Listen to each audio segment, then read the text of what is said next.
नमस्कार दोस्तों, good evening once again, welcome to RO medical academy. Okay, जैसा कि आप सभी को पता है अपना ओबीजी का क्लासेस कंटिन्यू है और आज का जो अपना क्लास है वो है इंटरनल जेनाइटल ऑर्गन। ठीक है, इंटरनल जेनाइटल ऑर्गन कौन कौन से हैं, क्या क्या उनका फंक्शन है, वो सारा मैकेनिज्म आज पढ़ेंगे। ठीक है, क्योंकि इसमें से भी डायरेक्ट ही हमेशा क्वेश्चंस एग्जाम में डेफिनेटली पूछा जाता है कि वेजाइना की पीएच कितना होता है, पीएच किसकी वजह से होता है, क्या स्किन में चेंजेस होता है, क्यों एपिथेलियम में ग्लाइकोजन लैक्टिक एसिड में कैसे चेंज होता है, वो सारी चीजें अपन आज की इस क्लास में डिटेल्स में पढ़ेंगे। ठीक है, ओके, चलिए स्टार्ट करते हैं। फीमेल रिप्रोडक्टिव सिस्टम अपना चल रहा था, जिसमें से मेनली अपन पढ़ने जा रहे हैं आज इंटरनल जेनाइटल ऑर्गन।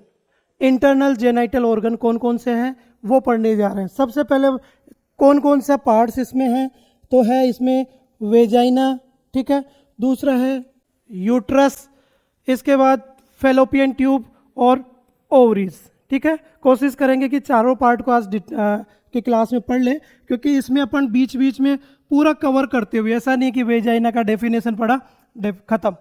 वेजाइना के रिगार्डिंग कितना टॉपिक्स है, कितना कैरेक्टर्स है, सारा डिटेल्स में करेंगे। हो सकता है क्लास लंबा भी हो जाए, लेकिन एक ही बार में पूरी चीज़ें पढ़ेंगे, है ना। बैक्टीरिया कौन सा है, बैक्टीरिया का फंक्शन क्या है, सारी चीज़ें, ताकि एक अलग से क्लास देखने को नहीं मिले। चलो जी, external genital, internal genital organ का अलग से और ड्यूडेनलम आपको अलग से, इसी में पूरा देखने को मिलेगा। ठीक है, ओके, सबसे पहले अपन ये जो इंटरनल जेनाइटल का स्ट्रक्चर है इसमें देख लेते कि कौन सा पार्ट कहाँ पर प्रेजेंट है। ओके, सबसे पहले बात करते हैं वेजाइना। तो वेजाइनल जो ये पार्ट है, दिख रहा होगा डायग्राम में, इस पार्ट को बोलते हैं अपन वेजाइना। ठीक है, ओके, इसके बाद है यूट्रस। ये पार्ट जो है ये यूट्रस पार्ट है, ये यूट्रस पार्ट है। यूट्रस के साथ साथ ही जो यूट्रस में ही अपन सर्विक्स भी देखेंगे। ये जो पार्ट है सर्विक्स, ये पार्ट सर्विक्स, ठीक है, सर्विक्स के जस्ट ऊपर ये यूट्रस हो गया, और यूट्रस के बाद में ये फेलोपियन ट्यूब हो गई। ये जो ट्यूब है फेलोपियन ट्यूब हो गई, और फेलोपियन ट्यूब के साथ साथ ये लास्ट में जो स्ट्रक्चर है ओवरी। ठीक है, तो चार पार्ट हो गए मेनली मेजर इसका। वेजाइना हो गया, यूट्रस, और यूट्रस के साथ साथ फेलोपियन ट्यूब और ओवरी। ठीक है, अब इनको डिटेल्स में अपन पढ़ते हैं कि वेजाइना में क्या है। ओके, सबसे पहले बात करते हैं वेजाइना। वेजाइना जिसको अपन हिंदी में योनि के नाम से भी बोलते हैं। कि अब वेजाइना का यदि अपन कैरेक्टर्स की बात करें तो वेजाइना क्या है, एक फाइब्रोमस्कुलर सीट है। क्या है, फाइब्रोमस्कुलर सीट है ये। ठीक है, साथ ही साथ फॉर्मेशन किसके द्वारा, formation by Stratify squamous epithelium tissue से ये बनी हुई होती है। क्या बात की, फाइब्रोमस्कुलर सीट है, और कौन से टिश्यू से मिलकर बनी हुई होती है, स्ट्रेटिफाई स्क्वेमस एपिथेलियम टिश्यू से। ओके, नेक्स्ट इसमें बात करते हैं, ये क्या है, कम्युनिकेशन, कम्युनिकेशन चैनल का काम करती है, एक मीडिएटर की तरह काम करती है। अब मीडिएटर किस किस की तरह, मीडिएटर की यदि बात करें, देखिए ये जो डायग्राम है, ओके, मीडिएटर की तरह काम करती है चैनल बिटवीन किस किस के बीच में, सर्विक्स और वोल्वा। ठीक है, वोल्वा को ही अपन जो एक्सटर्नल जेनाइटल ऑर्गन्स है उसको वोल्वा भी अपन बोलते हैं, अपन ने पढ़ा था। ठीक है, मेनली किस किस के बीच में, देखिए यहाँ पर यदि अपन बात करें, ये जो सर्विक्स पार्ट है, इस सर्विक्स और यहाँ पर जो वेजाइनल ऑरिफिस अपन ने कल पढ़ा था, है ना, जो वेस्टिब्यूल में ओपन हो रहा था, तो ये दोनों के बीच में, मतलब बाहर की तरफ तो हो गया कौन सा, एक्सटर्नल जेनाइटल, और ये अंदर की तरफ इंटरनल जेनाइटल। तो अपन ये भी बोल सकते हैं कि एक्सटर्नल जेनाइटल ऑर्गन्स और इंटरनल जेनाइटल और का एक कम्युनिकेशन चैनल की तरह काम करे। पर्टिकुलर यदि पार्ट की बात करें तो ये मेनली सर्विक्स, और सर्विक्स के साथ साथ वोल्वा, वोल्वा में भी जेनाइटल जो ऑर्गन्स है, वेजाइनल ऑरिफिस, उनके बीच का ये कनेक्शन पॉइंट है। ठीक है, पार्ट्स ऑफ इंटरनल यूट्रस। ठीक है, अब बात करते हैं इसकी लेंथ कितनी होती है। ठीक है, वेजाइना की लेंथ कितनी होती है, यदि लेंथ की बात करें अपन, जो लेंथ होती है वो एंटीरियर होती है 7 सेंटीमीटर, पोस्टीरियर इसकी लेंथ होती है कितना, 9 सेंटीमीटर, और डायमीटर की यदि बात करें तो डायमीटर होता है इसका 2.5 सेंटीमीटर, 2.5 सेंटीमीटर। ठीक है, यहाँ पर लिख रखा है widest into the upper part, narrowest to the introitus. इसका मीनिंग क्या हुआ कि जो ऊपर वाला पार्ट है, ठीक है, ऊपर जो पार्ट है वो उस पार्ट में मेनली ये वाइडेस्ट है और नीचे की तरफ क्या है, नेरोवेस्ट पार्ट है। कैसे देखिए, ये सेम स्ट्रक्चर है, ठीक है, तो ऊपर की तरफ तो वाइडेस्ट चौड़ा पार्ट हो गया, नीचे की तरफ नेरोवेस्ट पार्ट होता है, ठीक है। डायमीटर हो गया, एंटीरियरली कितना होता है 7 सेंटीमीटर, पोस्टीरियरली 9 सेंटीमीटर और डायमीटर 2.5 सेंटीमीटर। ओके, अब यहाँ पर एक इंपॉर्टेंट चीज़ है, हॉरिजेंटली एंगल 45 डिग्री। इससे क्या समझते हैं आप, 45 डिग्री एंगल। ओके, यदि कोई फीमेल है जो इरेक्ट खड़ी हुई पोजीशन में है तो जो एंगल बनेगा वेजाइना का, जो बॉडी से एंगल बनेगा वो कितना रहेगा, 45, ठीक है। जैसे ये इरेक्ट पोजीशन है, इसमें जो ये एंगल रहेगा, यहाँ पर ये वेजाइना पार्ट प्रेजेंट है तो ये जो एंगल रहेगा 45 डिग्री हॉरिजेंटली। तो डायरेक्ट क्वेश्चंस होता है कि हॉरिजेंटली वेजाइना का एंगल कितना होता है, तो करेक्ट आंसर क्या रहेगा, 45 डिग्री। ओके, अब यहाँ पर एक इंपॉर्टेंट और चीज़ पढ़ते हैं इसके बारे में, इसका पीएच, वेजाइना का पीएच। अपन ने जनरली देखते हैं कि वेजाइनल ओपन पार्ट रहता है, ठीक है, तो ओपन पार्ट होता है तो अपन मेनली सोच सकते हैं कि बहुत सारे का बैक्टीरिया आ सकता है, इन्फेक्शन हो सकता है, लेकिन ऐसा होता नहीं। कारण क्या होता है, कारण होता है उसकी पीएच, है ना, वो पीएच है जो कि फॉर्गन बॉडी को एंट्री करने से रोकती है। अब उसका पीएच क्या है वो पूरा डिटेल्स में पढ़ते हैं अपन। यदि वेजाइना की पीएच की बात करें, ठीक है, तो उसकी एग्जैक्ट पीएच होती है 3.8 to 4.5, ठीक है। जनरली यदि अपन पीएच की बात करें तो 0 से 7, ठीक है, यदि लेस देन 7 है तो उसको अपन क्या बोलते हैं, एसिडिक, है ना, और यदि मोर देन 7 है तो एल्कलाइन, यही बोलते हैं ना जनरली। भाई 7 से कम है तो एसिडिक और मोर देन 7 है तो एल्कलाइन। ओके, अब यहाँ पर वैल्यू कितनी है, 3.8 to 4.5, तो ये क्या हुआ, एसिडिक, ठीक है। तो यहाँ पर अपन ने क्या लिखा है, एसिडिक पीएच होती है only in reproductive age 15 to 45 year की एज, ठीक है। ये भी इंपॉर्टेंट लाइन है कि जब वो महिला, वो फीमेल रिप्रोडक्टिव एज में रहती है, रिप्रोडक्टिव एज अपन ने बोला है 15 से लेकर 45 ईयर तक, इस दौरान जो वेजाइना का पीएच रहेगा वो एसिडिक रहता है, ठीक है, एसिडिक पीएच रहता है। अब वो भी क्यों रहता है वो भी अपन बात करें, एक बैक्टीरिया की प्रेजेंसी की वजह से, उसकी वजह से रहता है। अब यहाँ पर है कि सर आपने बोल दिया कि प्यूबर्टी एज में मतलब 15 to 45 में तो ये रहता है, लेकिन इससे पहले और इसके बाद में कौन सी एज, कौन सा पीएच रहता है, ठीक है। यदि before puberty and after menopause, mainly जो 15 और 45 एज है रिप्रोडक्टिव, क्यों बोला है, क्योंकि इसी एज से उस महिला में, फीमेल में मेंस्ट्रुअल साइकिल स्टार्ट होता है, मतलब मिनार्ड्स का स्टार्ट होता है और लास्ट होता है वो मीनोपोज होता है ना। तो मिनार्ड्स और मीनोपोज की जो एज होती है वो रिप्रोडक्टिव एज है, ठीक है।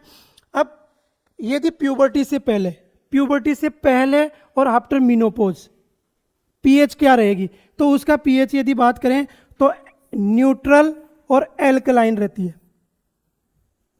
ध्यान से समझिएगा, अपन ने समझ लिया कि रिप्रोडक्टिव एज में तो 15 से 45 में तो वेजाइना का पीएच कितना रहेगा, एसिडिक रहेगा, लेकिन बिफोर प्यूबर्टी और आफ्टर मीनोपोज 45 साल की उम्र के बाद में पीएच क्या रहेगा, तो वो पीएच रहेगा या तो न्यूट्रल रहेगा या एल्कलाइन रहेगा, ठीक है। ओके, अब यहाँ पर अपन ने फर्स्ट ऑप्शन और सेकंड ऑप्शन दिया, ठीक है। यदि एग्जाम में क्वेश्चन आता है, दोनों ऑप्शन दे दिए आपको कि बिफोर प्यूबर्टी फीमेल्स का पीएच कैसा होगा, अब उसने ऑप्शन दे दिया न्यूट्रल, एल्कलाइन, एसिडिक, नॉन दे दिया, तो तीनों में से यदि अपन बिफोर प्यूबर्टी की बात करें तो फर्स्ट ऑप्शन अपन इसको रखेंगे। यदि दोनों ऑप्शन दे दिया तो न्यूट्रल भी दे दिया और एल्कलाइन भी दे दिया, तो अपन क्या करेंगे उसको, न्यूट्रल। और यदि मान लो न्यूट्रल नहीं देता, डायरेक्ट एल्कलाइन देता है, तो अपन उसको आंसर क्या करेंगे, एल्कलाइन। कब, बिफोर प्यूबर्टी आफ्टर मीनोपोज, है ना। मान लो कि ऐसे पूछ ले, क्योंकि अब अधिकतर जो क्वेश्चंस अभी डायरेक्ट पुटअप हो रहे हैं एग्जाम में वो क्लिनिकल बेस से आ रहे हैं। क्लिनिकल बेस में कैसे, जैसे कि आप हेल्थ केयर, आपका ड्यूटी कहीं भी हेल्थ सेंटर पे है, ओके, आपके पास कोई महिला आती है जांच करवाने के लिए और उसकी उम्र आपने पूछते हैं कि 50 साल, ठीक है, तो 50 साल है, तो जब चेक अपन करते हैं 50 है मतलब मीनोपोज की कंडीशन है, तो उस कंडीशन में अपन उसका पीएच क्या डिटरमाइन करेंगे, एल्केलाइन, है ना, सीधा सा। तो सेम क्वेश्चंस भी ये का ये पुटअप होगा कि एक पेशेंट है आपके पास आई है और ये कंडीशन आपको फाइंड आउट हुई है, वन लाइनर क्वेश्चन खत्म हो गया जी। वन लाइनर आजकल पूछता ही नहीं, बहुत कम पूछता है, पूरा कहानी लिख देगा और कहानी में मेन पॉइंट केवल समझ में आना चाहिए। इतिहास इतना बना देगा, मेन पॉइंट आपको समझना है, ठीक है। तो वहाँ पर एल्कलाइन और न्यूट्रस अपन ऑप्शन दे सकते हैं, ठीक है। तो ये सर बिफोर पुबर्टी मतलब जैसे सेकेंडरी कैरेक्टरिस्टिक होने से पहले, या जैसे पीरियड स्टार्ट होने से पहले का समय, अपन प्यूबर्टी टाइम को माना गया है 10 से 15 ईयर। जब किसी फीमेल या गर्ल्स का उम्र 10 साल से 15 साल है तो वो प्यूबर्टी एज। इस एज में क्या करती है वो सेकेंडरी सेक्सुअल जो कैरेक्टर्स हैं उनको अडेप्ट करती है। कई प्रकार के हार्मोनल चेंजेस होता है जिसकी वजह से पीरियड्स स्टार्ट होते हैं, साथ ही साथ प्यूबिक हेयर ग्रोथ करना स्टार्ट होते हैं, वॉइस में चेंजेस होता है। कल अपन ने इंट्रोडक्शन में बात की थी कि हार्मोन्स होते हैं, दो हार्मोन्स होते हैं एस्ट्रोजन प्रोजेस्टेरोन, वो क्या काम करते हैं, प्यूबर्टी को डेवलप करने में हेल्पफुल रहते हैं, है ना। सेम ऐसे ही मेल में भी होता है, मेल में भी प्यूबर्टी जो एज है वो थोड़ा सा ज़्यादा माना गया है, यहाँ पर 15 to 18 ईयर्स माना गया है, ठीक है। वो 12 to 18 ईयर प्यूबर्टी एज, थोड़ा मेल में प्यूबर्टी एज कम समय में मतलब लेट से आती है, ठीक है। उसका इफेक्ट क्या होगा, टेस्टोस्टेरोन हार्मोन की वजह से, फर्स्ट क्लास में अपन ने बात की थी। तो ये जो प्यूबर्टी एज है, यदि 10 से पहले कोई फीमेल है तो उसका पीएच कितना होगा वेजाइना का, वो ये है, या तो एल्कलाइन रहेगा या न्यूट्रल रहेगा। कारण क्या होता है, कारण अपन अभी बात करते हैं। कारण क्या है, कारण की यदि बात करें इसमें तो कुछ वेजाइनली वो रहता है फैक्टर्स, मतलब फैक्टर्स में बात करें तो इसमें एक बैक्टीरिया प्रेजेंट रहता है, उस बैक्टीरिया की वजह से ही ये मेनली देखने को मिलता है, ठीक है। एक बैक्टीरिया प्रेजेंट रहता है वेजाइना में जो इसकी पीएच को कन्वर्ट करता है, ठीक है। अब उस बैक्टीरिया के बारे में अपन बात करते हैं। पीएच क्या थी, एसिडिक, ठीक है। अब ये एसिडिक पीएच क्यों हो रही है, कारण क्या है, तो कारण है इसमें एक बैक्टीरिया प्रेजेंट रहता है वेजाइन में, ठीक है। उस बैक्टीरिया का नाम क्या है, डोडालिन्स बैक्टीरिया बेसिलाई, डोडालिन्स बेसिलाई, ठीक है। ये है, और ये किस प्रजाति का है मेनली यदि इसकी बात करें अपन, ओके, तो लैक्टोबैसिलस, लैक्टोबैसिलस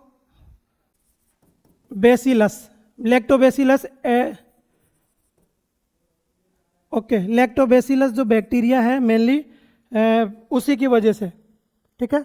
लैक्टोबैसिलस टाइप का ये बैक्टीरिया प्रेजेंट रहता है, ओके। देखिए वेजाइना में क्या है, एसिडिक का कारण क्या था, वहां पर एक बैक्टीरिया प्रेजेंट रहता है, कौन सा, डोडालिन बेसिलाई, ठीक है। डोडालिन बेसिलाई या लैक्टोबैसिलस बैक्टीरिया वहां पर प्रेजेंट रहता है। ये बैक्टीरिया क्या काम करता है, ये क्या काम करता है, जो बॉडी था उसको एसिडिक मेंटेन बनाए रखता है, वेजाइना का पीएच को एसिडिक मेंटेन बनाए रखता है। कैसे मेंटेन बनाए रखता है, आखिर ये काम क्या करता है, बोले कुछ तो करता होगा ना, क्या फंक्शन करता है, तो ये फंक्शन किस पे करता है, ओके, ये फंक्शन करता है जो वेजाइना है, वेजाइना की जो सेल्स है, लेयर्स है, एपिथेलियल सेल्स होती है, कौन सी, एपिथेलियम सेल्स, ठीक है। ये एपिथेलियम सेल्स में क्या होता है, ग्लाइकोजन इकट्ठा रहता है, ग्लाइकोजन, ठीक है।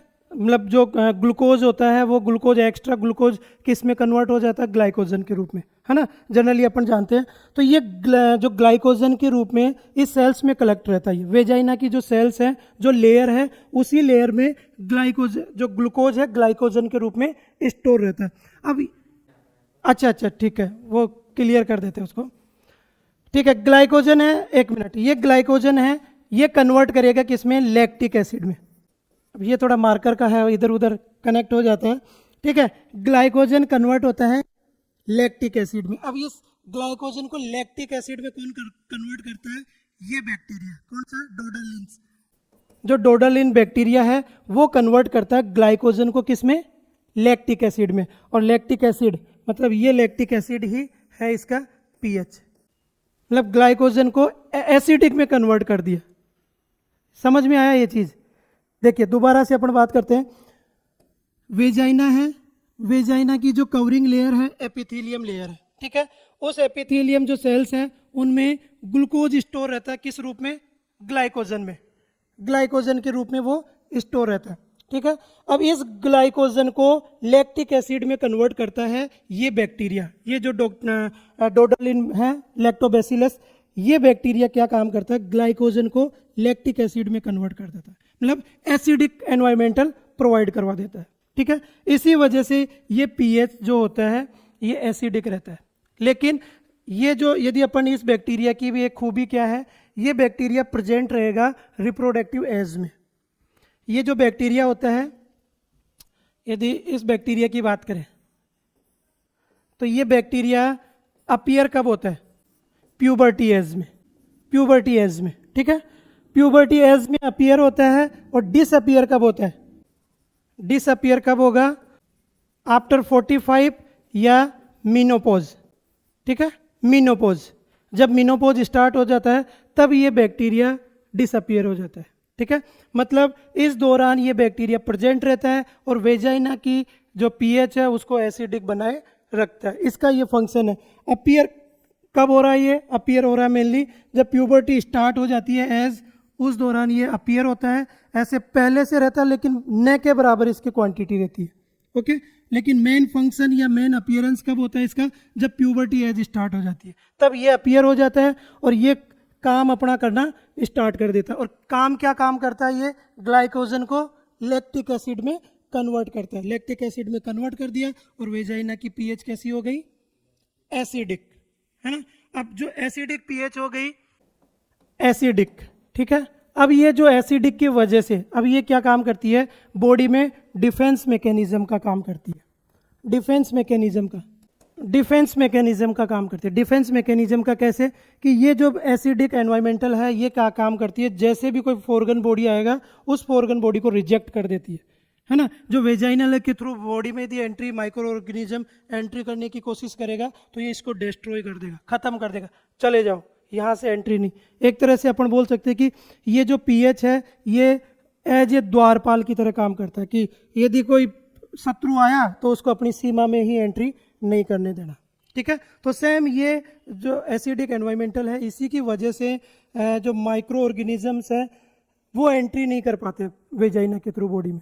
नहीं, ऐसे तो मान लो कि ओपन एरिया है, ओपन एरिया में तो हर कोई बैक्टीरिया एंट्री कर जाएगा, लेकिन कारण क्या होता है, कारण उसकी एसिडिक पीएच की वजह से, ठीक है। ये कंसेप्ट समझ में आया, ओके। अब नेक्स्ट अपन चलते हैं इसमें, ओके।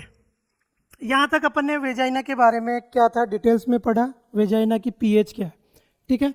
अब बात करते हैं कि जो वेजाइना है उसमें कुछ फोर्निक्स का फॉर्मेशन होता है ना।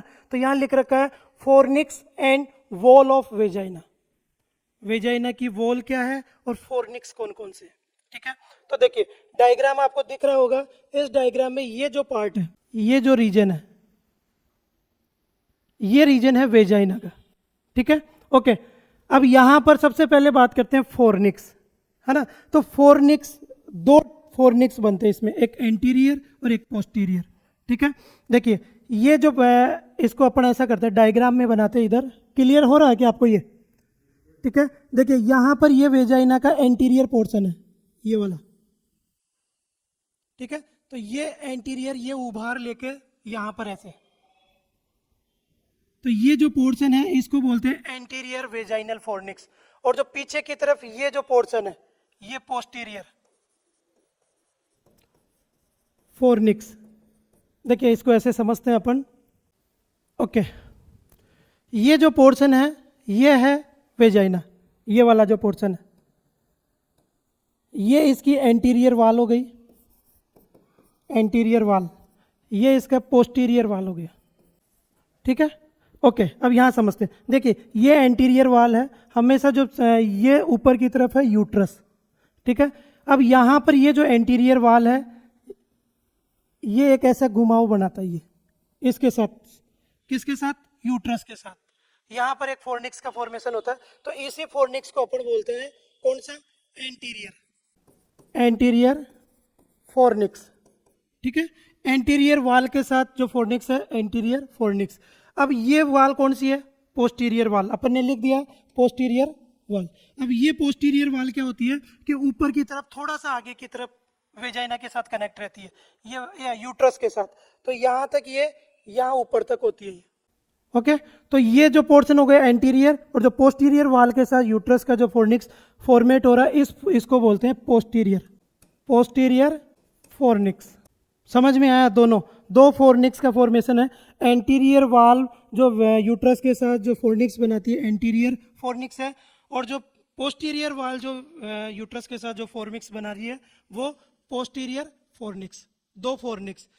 ओके, यहाँ पर भी सेम ये का यही है। अब यहाँ पर क्लियर हो जाएगा अपन को, ठीक है। देखिए ये एंटीरियर वाल हो गई, एंटीरियर वाल, ये पोस्टीरियर वाल, ठीक है। ये देखिए ये एंटीरियर वाल, यहाँ पर ये कर्व लाइक स्ट्रक्चर देखने को मिल रही है। तो ये कौन सा हो गया? Anterior vaginal fornix. और ये वाला वाल, ये जो है इसको अपन बोलते हैं पोस्टीरियर फोर्निक्स, ठीक है। दो फोर्निक्स प्रेजेंट रहते हैं, एंटीरियर फोर्निक्स और पोस्टीरियर फोर्निक्स। इसके बाद अपन बात करते हैं वॉल, कि इसमें कितनी वॉल होती है। यदि वॉल की बात करें तो कितनी वॉल है? दो वॉल, एंटीरियर और पोस्टीरियर। ये वॉल है कौन सी? एंटीरियर। और जो पोस्टीरियर वाल है ये पोस्टीरियर वाल है। ओके, तो आपको लंबाई में ज़्यादा लेंथ किसका दिख रहा है? एंटीरियर का या पोस्टीरियर का? पोस्टीरियर, क्योंकि ये पीछे की तरफ कवर कर रही है यूट्रस को, है ना, यहाँ तक। तो इसका यदि लेंथ की बात करें तो पोस्टीरियर वॉल की कितनी है? 9 सेंटीमीटर, और एंटीरियर वॉल के कितनी है? 7 सेंटीमीटर, ठीक है। तो अपन ने क्या पढ़ा? फोर्निक्स और वॉल। फोर्निक्स की बात करें तो दो फोर्निक्स हैं, कौन कौन सा? एक तो है एंटीरियर वेजाइनल फोर्निक्स, एक पोस्टीरियर वेजाइनल फोर्निक्स। दो फोर्निक्स हो गए। वॉल की बात करें तो दो वॉल है, एंटीरियर और पोस्टीरियर। एंटीरियर वॉल का जो लेंथ है वो कितना है?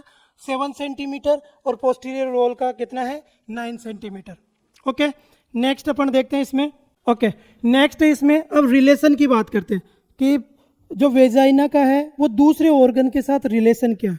मतलब जैसे अपन बोलते हैं कि मेरे बगल में राम खड़ा है, मेरे दाएं श्याम खड़ा है ना। तो सेम अपन बात करते हैं कि वेजाइना के एंटीरियर में कौन है, पोस्टीरियर में कौन है, सुपीरियर में कौन है, लेटरल में कौन है, ठीक है, वो बात करते हैं। सबसे पहले बात करते हैं कि एंटीरियर, ठीक है। अब ये पोर्शन है, एंटीरियर पोर्शन हो गया आगे की तरफ, पोस्टीरियर पीछे की तरफ, ठीक है। आपको नाम बता देता हूँ। ये जो स्ट्रक्चर देखने को मिल रही है ये, इसको अपन बोलते हैं ब्लैडर। क्या बोलते हैं? ब्लैडर, ठीक है। और ये जो ये वाला स्ट्रक्चर है इसको बोलते हैं यूरिथ्रा। ये यूरिथ्रा होगी।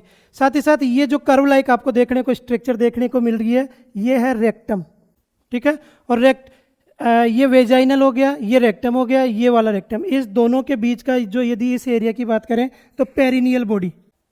ओके, अब अपन रिलेशन समझते हैं। आपको समझ में आ गया? ये ब्लैडर है, ये यूट्रस है, ये वेजाइना है, ये वाला पोर्शन ये वेजाइना है, ठीक है। ये पीछे की तरफ रेक्टम है। तो सबसे पहले बात करते हैं एंटीरियरली क्या क्या प्रेजेंट है आगे की तरफ। तो आगे की तरफ कौन कौन सा है? एक तो ब्लैडर और एक यूरिथ्रा, ठीक है। तो अपन ने क्या लिख रखा? एक तो ब्लैडर है और एक यूरिथ्रा एंटीरियरली। ओके, पोस्टीरियरली की बात करते हैं पीछे की तरफ। तो पीछे की तरफ क्या होता है? ये 3 पार्ट में डिवाइड होता है। 3 पार्ट में कैसे? सबसे पहले बात करते हैं अपर, मिडिल और लोअर। ओके, ये जो रेक्टम है इसके साथ एक पेरिटिनियल कैविटी के साथ ये सीत बनाता है। मतलब रेक्टम और यूट्रस के बीच में एक स्ट्रक्चर होती है, एक गैप होता है, उसी गैप को अपन बोलते हैं पाउच ऑफ डगलस। पेरिटेनियम जो सीत है उसकी कवरिंग लेयर है, उसके बीच में ये जो एरिया है इसको बोलते हैं अपन पाउच ऑफ डगलस, ठीक है। ओके, सबसे पहले बात करते हैं इसके 1/3 अपर का 1/3 भाग। यहाँ से लेकर ये पार्ट ये कवरिंग कर रहा है ये पोर्शन, तो ये अपर पार्ट हो गया। ये कितना है? 1/3 पाउच ऑफ डगलस। ये पाउच ऑफ डगलस में आ गया। मिडिल पार्ट है एम्पुला ऑफ रेक्टम। ये जो रेक्टम का पार्ट वेजाइना से टच है, ये वाला पोर्शन देखिए, ये पोर्शन इससे टच है, वेजाइना का और रेक्टम से टच है। तो ये कितना % है? ये मिडिल पोर्शन हो गया। इसके बाद है लोअर है पेरिनियम बॉडी। ये जो वेजाइना है इस वेजाइना का इसके बीच में ये पेरिनियम, ये रेक्टम है, ये बीच में ये दोनों का गैप, ये जो एरिया हो गया इसको बोलते हैं अपन पेरिनियम बॉडी, ठीक है। तो वेजाइना का अपर पार्ट 1/3 भाग तो है रेक्टम के पाउच से, डगलस पाउच से। दूसरा है मिडिल पार्ट है जो रेक्टम से अटैच है एम्पुला पोर्शन से, और एक पार्ट है पेरिनियल बॉडी से, ठीक है। ओके, अब इसके बाद बात करते हैं इसमें लेटरली कौन कौन सा पार्ट प्रेजेंट है। यदि लेटरली की बात करें तो वेजाइना के लेटरली में कुछ लिगामेंट्स प्रेजेंट रहते हैं, है ना। वो लिगामेंट्स मसल्स प्रेजेंट रहती है, वो क्या काम करती है, उसको कनेक्ट किए हुए रहती है, मतलब एक अपने पोजीशन पे बनाए रखने का काम करती है। तो कौन कौन सी मसल्स है, लिगामेंट्स है, एक है मैकेंड्रॉइड लिगामेंट हो गया, एक है लेवेटर एनी मसल्स हो गई, और तीसरी है bulb of vestibule, lower portion attach, ठीक है। ये तीन जो लेटरली है, लेटरली अटैच किए हुए हैं। ये समझ में आया आपको, पोजीशन एंटीरियर कौन सा है, पोस्टीरियर कौन सा है, ठीक है। एंटीरियर में ब्लेडर है और यूरिथ्रा, पोस्टीरियर में रेक्टम है मेनली। रेक्टम को भी तीन पार्ट्स में अपन ने अपर, मिडिल और लोअर में डिवाइड किया। लेटरली की बात करें तो लेटरली में कुछ लिगामेंट्स प्रेजेंट रहते हैं, स्पेसिफिक कौन सा, एक मैकेंड्रॉइड, एक लेवेटर एनी मसल्स, और नीचे की तरफ है बल्ब ऑफ वेस्टिब्यूल, ये कनेक्ट रहते हैं। ओके, ये लेवेटर अवेनी है। देखिए लेवेटर अवेनी का मतलब है कि जैसे ये वेजाइनल ओरिफिस है, लेटरल साइड में कैसे कनेक्ट है, तो ये जो मसल्स देखने को मिल रही है आपको, ये हाँ साइड में है ना, ये मसल्स जो इसको अपने एग्जैक्ट लोकेशन पर बनाए रखने का काम करती है, ठीक है। तो ये है लेवेटर एनी। अब लेवेटर एनी में भी ये तीन टाइप की मसल्स रहती है, जिसमें राइट इलियोक्लेस्टिक हो गया, राइट प्यूबिक क्रोस्टिक हो गया, और राइट प्यूबोरेक्टल मसल्स हो गया। मेन इसका नाम है लेवेटर अवेनी। क्वेश्चंस डायरेक्ट यही पुटअप होता है कि जो लेटरली वेजाइना को कनेक्ट किए हुए रखती है या पोजीशन में, इरेक्ट पोजीशन में बनाए रखती है, वो मसल्स कौन सी है, या कौन सी मसल्स लेटरल में प्रेजेंट रहती है वेजाइना के, तो करेक्ट आंसर क्या होगा, लेवेटर अवेनी मसल्स, ठीक है। ओके, अब इसके बाद अपन बात करते हैं इसकी सप्लाई की। ब्लड सप्लाई, नर्व सप्लाई कौन सी है, कि वेजाइना में ब्लड सप्लाई कौन कौन करती है। तो यदि वेजाइना में ब्लड सप्लाई की बात करें, देखिए थोड़ा सा डिटेल्स में अपन पढ़ रहे हैं, लेकिन ये नाम आपको याद रहने चाहिए, है ना, कि कौन कौन से हैं। यदि सप्लाई की बात करें तो मेन इसमें सप्लाई है डिसेंडिंग वेजाइनल आर्टरी के थ्रू, इंटरनल प्यूडेंडल आर्टरी के थ्रू, और मिडिल रेक्टल आर्टरी के थ्रू। तीन आर्टरी हैं जो कि वेजाइना को ब्लड सप्लाई करती है। कौन कौन सी है, डिसेंडिंग वेजाइनल आर्टरी हो गया, और इंटरनल प्यूडेंटल आर्टरी हो गया, और मिडिल रेक्टल आर्टरी। ओके, इसके बाद बात करते हैं कि वेजाइना को नर्व सप्लाई कौन सी नर्व करती है, तो वो डायरेक्ट आंसर है प्यूडेंटल नर्व। ये प्यूडेंटल नर्व क्या करती है, नर्व सप्लाई करती है। इसके बाद बात करते हैं कि वेजाइना का डेवलपमेंट कैसे होता है, ठीक है। डेवलपमेंट अपन ने कल भी पढ़ा था, कैसे कि एक्सटर्नल जेनाइटल ऑर्गन्स का डेवलपमेंट था, तो यहाँ पर वेजाइना का डेवलपमेंट कैसे हो रहा है, ठीक है। यदि वेजाइना के डेवलपमेंट की बात करें तो वेजाइना का 2/3 पार्ट, कितना, 2/3 पार्ट किससे डेवलप हो रहा है, म्यूलेरियन डक्ट से, ओके। और यदि 1/3 पार्ट की बात करें तो जो 1/3 पार्ट डेवलप हो रहा है वो यूरोजेनाइटल स्वेलिंग के थ्रू, ओके। तो 2/3 मतलब मैक्सिमम वेजाइना का पार्ट किससे डेवलप हुआ है, म्यूलेरियन जो डक्ट है उसके थ्रू, ओके। तो यहाँ पर ब्लड सप्लाई देखी, नर्व सप्लाई देखी, और डेवलपमेंट देखा अपन ने, ओके। अब इसमें वेजाइना का इसमें बात करते हैं, इसके फंक्शंस क्या है। तो फंक्शंस की बात करें तो फंक्शंस है इसका related to with to the coitus act. Coitus act मतलब इंटरकोर्स, है ना, यही वेजाइनल पार्ट में ही इंटरकोर्स की एक्टिविटी कंप्लीट होती है, ठीक है। तो ये एक तरह से कोइटस के रूप में, एक्ट के रूप में काम करता है, सेक्सुअल एक्टिविटी को परफॉर्म करने में हेल्पफुल रहता है, ओके। सेकंड जो वर्क है वो है एक्सपल्सन ऑफ प्रोडक्ट्स। जो प्रोडक्ट है, अब कौन सा है, जो चाइल्ड बर्थ है, चाइल्ड है, वो फिटस एक्सपेल्ड आउट होता है किसके थ्रू, वेजाइना के थ्रू, ओके। थर्ड है इसमें excretion of waste product. Waste product में भी कौन सा, जो मेंस्ट्रुअल ब्लड है वो किसके थ्रू आउटफ्लो होता है, वेजाइना के थ्रू, ठीक है। तो ये बेसिक इसके फंक्शंस थे, एक तो कोइटस एक्ट परफॉर्म करना, साथ ही साथ जो प्रोडक्ट है उनको बाहर निकालना, और आउटफ्लो करना वेस्ट मटेरियल का, जिसमें मेंस्ट्रुअल ब्लड हो गया, ठीक है। तो यहाँ पर अपन ने वेजाइना को कंप्लीट पढ़ा, ठीक है। वेजाइना में क्या क्या पढ़ा अपन ने एक बार रिकैप कर लेते हैं, फिर यूट्रस की तरफ चलते हैं। तो वेजाइना में सबसे पहले पढ़ा कि वेजाइना क्या है, एक फाइब्रोमस्कुलर ऑर्गन है, ठीक है। फाइब्रोमस्कुलर के साथ साथ ये क्या है, कनेक्शन पॉइंट है किस किस के बीच में, सर्विक्स के बीच में और एक्सटर्नल जेनाइटल या वोल्वा के बीच में, ठीक है, दोनों को ये कनेक्ट किए हुए रहती है। ठीक है, इसके बाद अपन ने बात किया था कि इसकी पीएच होती है, इसकी पीएच होती है एसिडिक, है ना, एसिडिक होती है, एसिडिक में भी कितना 3.8 टू 4.8 पीएच तक। ठीक है, और जो मेनली ये पीएच कब मेंटेन बनी रहती है, ये रिप्रोडक्टिव एज में ये पीएच मेंटेन बनी रहती है। इस पीएच का एसिडिक होने का कारण क्या था, तो वो कारण अपन ने पढ़ा था कि इसमें प्रेजेंट होने वाला एक बैक्टीरिया, कौन सा बैक्टीरिया, डोडालिन्स बेसिलाई बैक्टीरिया, जो कि मेनली किसकी प्रजाति का है, लैक्टोबैसिलस एसिडोफिलस का। ठीक है, ये बैक्टीरिया प्रेजेंट रहता है जिसकी वजह से एसिडिक। ये काम क्या काम करता है, ये क्या काम करता है सर, ये काम करता है जो वेजाइना की एपिथेलियम सेल्स में जो ग्लाइकोजन है, उस ग्लाइकोजन को कन्वर्ट करता है किसमें, लैक्टिक एसिड में।